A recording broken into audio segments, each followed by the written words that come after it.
Welcome to Revelation Unraveled. I'm your host, William Tapley, also known as the third eagle of the apocalypse and the co-prophet of the end times.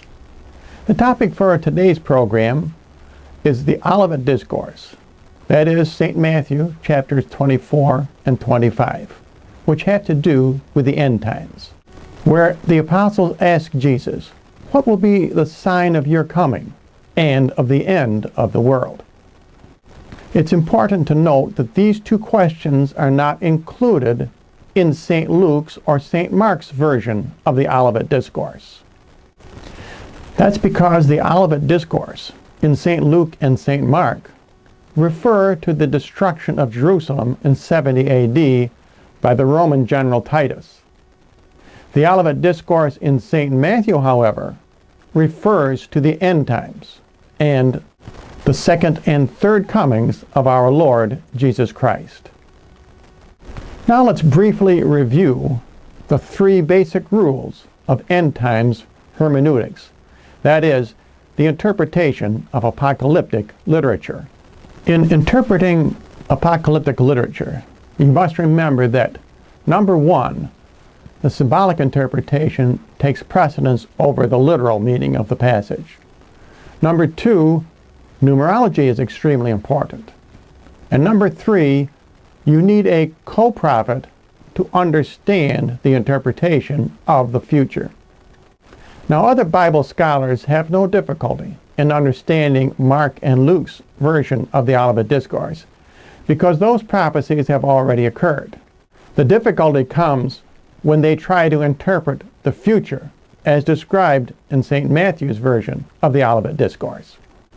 Now we should realize that two different interpretations for the same prophecy is not unusual in the Bible.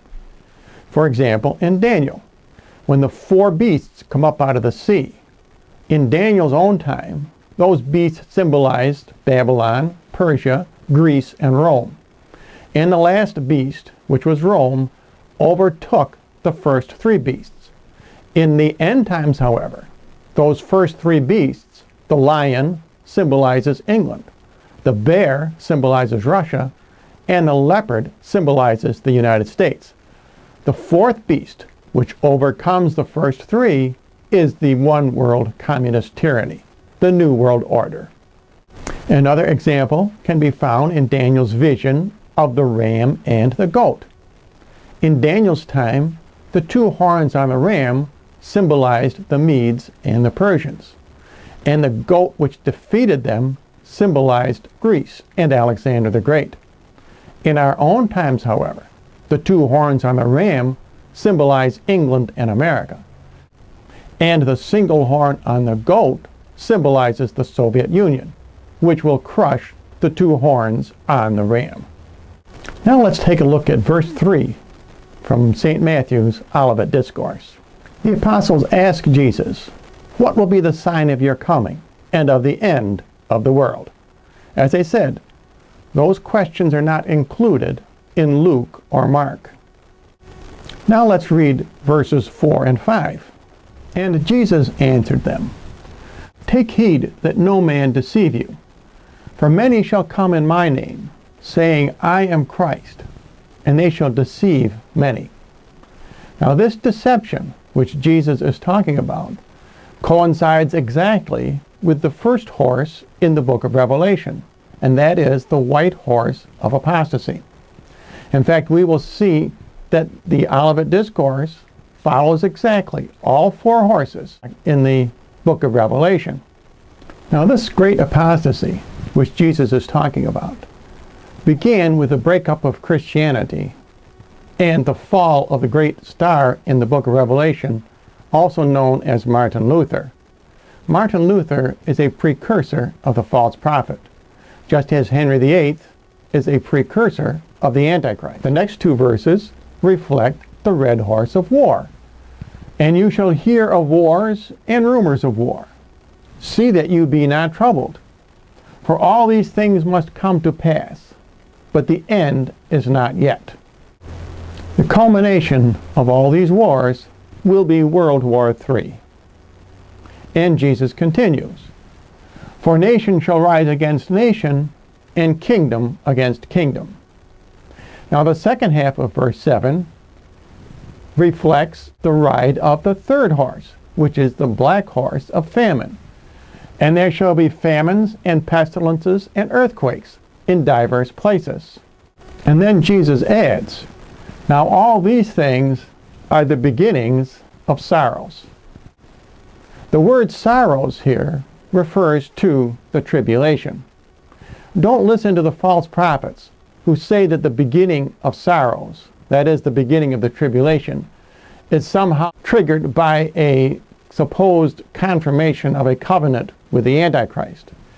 Jesus makes it very clear here that the beginning of sorrows, that is the beginning of the tribulation, is triggered by World War III and not by any covenant between the Jews and the Antichrist.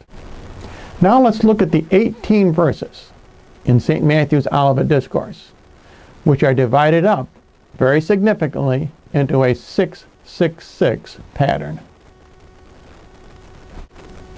Now the first of these verses, that is 9 through 14, describe the first half of the Great Tribulation. That is the first 3.5 years before the reign of the Antichrist. Then shall they deliver you up to be afflicted, and shall kill you, and you shall be hated by all nations for my name's sake. What will it be like for Christians to live during the tribulation? Remember, Henry VIII is a precursor of the Antichrist. And under the reign of Henry VIII, Catholic priests, for example, were hunted down and executed for their religious faith. With Adolf Hitler, Jews were executed for their religious faith. It will be the same for Christians living in the tribulation. If you want to know what it will be like, pretend you are a Jew living under Adolf Hitler, or pretend that you are a Catholic priest living under Henry VIII. Your lives will be worthless. Verse number 10. And then shall many be scandalized, and shall betray one another, and shall hate one another. Living during the tribulation will also be the same as living under communism. After the Bolshevik Revolution, the Russian people were afflicted by communist tyranny, the same as Christians will be under the one world communist tyranny. And Jesus continues, and many false prophets shall arise and deceive many. And because iniquity shall abound, the love of many shall grow cold. Even your friends and relatives will turn you in to the one world communist authorities. And the next verse, but he that shall persevere to the end shall be saved. And this gospel of the kingdom shall be preached in all the world, for a witness to all nations, and then shall come the end. And the end in this passage refers to the end of the first half of the Great Tribulation. In the next 12 verses of this 666 sequence, we will see the beginning of the second half of the Great Tribulation. Now the next 6 verses of this 666 sequence describe the beginning of the second half of the Great Tribulation, which is marked by the appearance of the abomination of desolation. When therefore you shall see the abomination of desolation, spoken of by Daniel the prophet, standing in the holy place, let him who reads understand. The abomination of desolation will be the prohibition of the Lord's Supper by the Antichrist from all Christian churches throughout the world. Now that's all we have time for on part 1. On part 2, we will continue looking at the 18 tribulation verses, which are divided into a 666 pattern, and the 15 victory verses, which immediately follow, and are divided into a 555 pattern. Remember, 555 is the number which defeats the evil number 666. That's because 555 symbolizes Mary's rosary. Now, if you would like more information, simply write to the address you see on your screen.